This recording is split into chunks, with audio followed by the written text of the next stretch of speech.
दोस्तों, आज की कहानी है एक चालाक बंदर और एक मगर की, जहां दोस्ती, लालच और बुद्धि का जबरदस्त खेल देखने को मिलेगा। आखिर जीत किसकी होगी, ताकत की या अकल की? चलिए शुरू करते हैं। एक नदी के किनारे एक बड़ा सा फलों का पेड़ था। उस पेड़ पर एक बंदर रहता था। बंदर बिल्कुल अकेला था, लेकिन दुखी नहीं। रोज वो पेड़ के मीठे मीठे फल खाता और बिना किसी टेंशन के अपनी जिंदगी एंजॉय करता। इसीलिए वो हमेशा सेहतमंद और खुश रहता था। एक दिन नदी के किनारे भूखा मगर आ पहुंचा। बंदर ने नीचे देखा और पूछा, अरे भाई, तुम कौन हो? यहाँ कैसे आए? मगर बोला, मैं मगर हूँ, नदी के उस पार रहता हूँ। बंदर को दया आ गई। उसने कुछ फल तोड़कर नीचे गिरा दिए। मगर ने फल खाए और खुश होकर बोला, वाह, कितने मीठे फल हैं। बंदर बोला, रोज आया करो, मैं तुम्हें फल दिया करूँगा। मगर खुश हो गया। अब रोज रोज मगर आता और बंदर उसे फल खिलाता। बातें होती, हंसी मजाक होता और धीरे धीरे दोनों अच्छे दोस्त बन गए।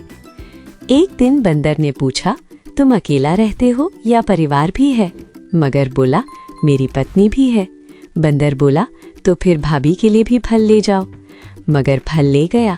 उसकी पत्नी ने फल खाई और बोली, फल तो बहुत मीठे हैं, लेकिन उसके मन में जलन आ गई। मगर की पत्नी ने सोचा, ये दोस्ती ठीक नहीं, बंदर को खत्म करना होगा। उसने बीमारी का नाटक किया और बोली, मेरी बीमारी सिर्फ बंदर के कलेजे से ठीक होगी।